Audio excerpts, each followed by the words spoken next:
अस्सलाम वालेकुम एवरीवन। आज मैं आपके साथ वन पॉट वेजिटेबल किनवा की रेसिपी शेयर करूंगी। इसको कैसे बनाना है मैं आपको स्टेप बाय स्टेप बताऊंगी। इसके हेल्थ बेनिफिट्स क्या हैं, इसको कैसे खाना है, कौन कौन इसको खा सकता है, ये तमाम चीज़ें मैं आपको डिटेल में बताऊंगी। लेकिन इसके लिए ज़रूरी है आप वीडियो को एंड तक पूरा लाजमी देखिएगा, और अगर आप चैनल के ऊपर नए हैं तो चैनल को सब्सक्राइब कर लें। 1 कप किनवा को मैंने एक बाउल में ले लिया है, जिसको मैंने 2 से 3 पानी धो लिया है। धोने के बाद मैंने इसको 15 से 20 मिनट भिगोकर छोड़ दिया है। जिस तरह हम लोग चावल को धोते हैं और उसको बाद में भिगोने के लिए छोड़ देते हैं कुकिंग से पहले, आपने सेम काम वही करना है। इसका फ़ायदा ये होगा, अगर आप इसको पकाने से 15 से 20 मिनट पहले भिगो लेंगे, इसकी कुकिंग आसान हो जाएगी, आपको इसको सेपरेटली कुक नहीं करना पड़ेगा। इस दौरान इसको भिगोने के बाद आप लोग अपनी वेजिटेबल्स वगैरह काट कर प्रिपेयर कर लें। फिर मैंने यहाँ पर ले लिया है एक पैन, उसके अंदर मैंने शामिल किए हैं 2 टेबलस्पून ऑलिव ऑयल। आप इसकी जगह 2 टेबलस्पून ऑयल भी ऐड कर सकते हैं। हाफ मैंने इसके अंदर प्याज शामिल किया है कटा हुआ, और इसको मैंने लो टू मीडियम फ्लेम के ऊपर 1 से 1.5 मिनट के लिए सौते कर लेना है। प्याज का कलर हमने चेंज नहीं होने देना है। इसको सौते करने के बाद मैंने यहाँ पर इसके अंदर शामिल किया है लहसुन और सब्ज़ मिर्च। मैंने यहाँ पर 4 से 5 कलियाँ लहसुन की और 3 सब्ज़ मिर्चें शामिल की हैं। मैंने इसके अंदर कोई भी रेड मिर्च शामिल नहीं की है, टोटली ऑप्शनल है। मैं ज़्यादा तीखा नहीं खाती हूँ, तो अगर आप लोग अपने इसके अंदर कोई ब्लैक पेपर या रेड चिली शामिल करना चाहें कर सकते हैं। मैंने यहाँ पर पूरी रेसिपी के अंदर सिर्फ ग्रीन चिली ही ऐड की है। उसके बाद मैंने इसको भी 1 से 1.5 मिनट के लिए सौते किया। फिर मैंने शामिल किया ज़ीरा और नमक, और इसको अच्छे तरीके से मैंने मिक्स कर लिया है। फ्लेम यहाँ पर हमने अब कर लेनी है मीडियम टू हाई, और मैंने इसके अंदर 2 कप पानी शामिल किया है। मेरा पास 1 कप किनवा का था, मैंने उससे डबल पानी शामिल किया है, यानी 2 कप मैंने पानी शामिल किया। फिर मैंने इसके अंदर शामिल की हैं वेजिटेबल्स। पहली वेजिटेबल जो मैंने शामिल की है वो फ्रोज़न मटर। एक उबाल आने के बाद मैंने इसके अंदर शामिल कर देना है किनवा, मिक्स कर लेना है।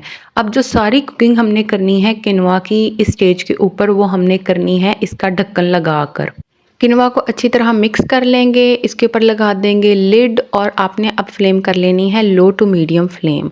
अब मैं इसको यहाँ पर इतना कुक करूँगी कि इसका जो आधा पानी है वो किनवा अच्छे तरीके से जज़ब कर ले, और जब आधा रह जाएगा हम लोग बाकी वेजिटेबल्स ऐड करेंगे इसके अंदर। आप अपनी मर्ज़ी की कोई भी वेजिटेबल ऐड कर लें, टोटली ऑप्शनल है आपके ऊपर, आपके पास जो भी अवेलेबल हो, लेकिन ज़्यादा सारी वेजिटेबल्स ऐड करिएगा, फ़ायदे ही हैं ज़्यादा सब्जियाँ ऐड करने के। यहाँ पर टोटली जो इसका पानी था, हाफ़ जो वाटर डन हुआ था वो 10 से 12 मिनट के बाद हुआ था। जब इसका आधा पानी खुश्क हो गया, मैंने इसके अंदर शामिल की है गाजर। गाजर मैंने यहाँ पर 1 इस्तेमाल की है।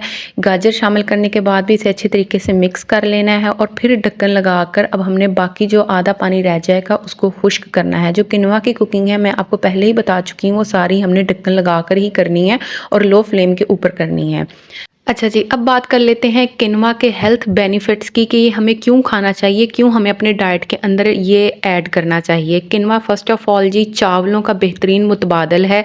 चावल आप रिप्लेस कीजिए किनवा के पुलाव के साथ, ये आपको हेल्थ बेनिफिट्स बहुत ज़्यादा देता है। पहला इसका हेल्थ बेनिफिट ये है, ये आपकी गट हेल्थ के लिए बहुत अच्छा है, क्योंकि इसके अंदर फाइबर का कंटेंट काफ़ी ज़्यादा अच्छा है। ठीक है, जिन लोगों को कब्ज़ का मसला रहता है ये उसको भी सॉल्व करेगा। नंबर 2, ये आपको प्रोटीन की बहुत ज़्यादा क्वांटिटी प्रोवाइड करता है। आपको 1 कप किनवा का जो है वो 8 ग्राम के करीब प्रोटीन प्रोवाइड करता है। इजी सोर्स है जी प्रोटीन लेने का, तो जो लोग हाई प्रोटीन डाइट के ऊपर रहते हैं ये उनके लिए बेस्ट ऑप्शन है। उसके बाद जी ये एंटीऑक्सीडेंट रिच है, एंटीऑक्सीडेंट्स प्रोवाइड करता है। जिस चीज़ में जितने ज़्यादा एंटीऑक्सीडेंट्स होंगे आपका जो वेट उतना ही जल्दी कम होगा, आपको वज़न कम करने में उतना ही जल्दी वो हेल्प आउट करता है खाना या वो चीज़। अच्छा जी, यहाँ पर मैं आपको दिखा रही हूँ कि मैं यहाँ पर जो पानी है बहुत ज़्यादा कम रह गया है। ठीक है, अब मैंने इसके अंदर शामिल की है शिमला मिर्च। मुझे अपनी जो रेसिपीज़ हैं उनमें क्रंची शिमला मिर्च खाना पसंद है। अगर आपको नहीं पसंद क्रंची खाना तो आप शिमला मिर्च को गाजर के साथ ही ऐड कर दें। अच्छी तरह मिक्स करने के बाद मैं फिर लिड लगा दूँगी, ताकि बाकी जो इसके अंदर रह गया हुआ पानी है वो भी अच्छे तरीके से खुश्क हो जाए। इसको अब खा कौन लोग सकते हैं जी? किनवा। किनवा सब लोगों के लिए सेफ़ है, कोई भी इसको खा सकता है। आम लोग जो कि हेल्दी डाइट लेने के शौकीन है वो भी इसको खा सकते हैं, अपने डाइट प्लान में ऐड कर सकते हैं। वो लोग जिनकी वेट लॉस सर्जरी हुई है, मोटापा कम करने वाला ऑपरेशन हुआ है, वो भी इसको खा सकते हैं। इसको पीसीओएस वाले खा सकते हैं, इसको थायराइड वाले खा सकते हैं, इनको डायबिटीज़ वाले खा सकते हैं। लेकिन याद रहे कि ये तमाम लोग अपने मील पोर्शन के हिसाब से खाएँगे, जितना उनको खाना अलाउ है, ये उतना खाएँगे। आप इसको नाश्ते में ले लें, इसको लंच में ले लें, इसको डिनर में ले लें, इसको किसी भी टाइम पर ले लें, लेकिन मील पोर्शन के हिसाब से आपने खाना है। पानी यहाँ पर जो है बिल्कुल खुश्क हो चुका है।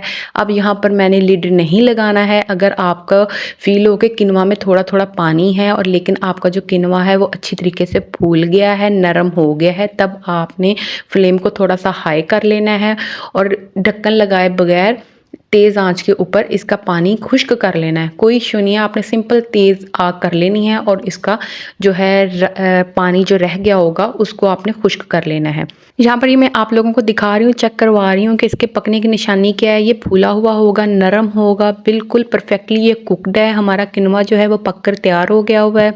किनवा आपके खून की कमी को भी दूर करता है। रेसिपी को लाज़मी अपनी डाइट प्लान में ऐड कीजिएगा, इसके बहुत ज़्यादा फ़ायदे हैं। वीडियो अच्छी लगे तो लाइक, शेयर एंड कमेंट।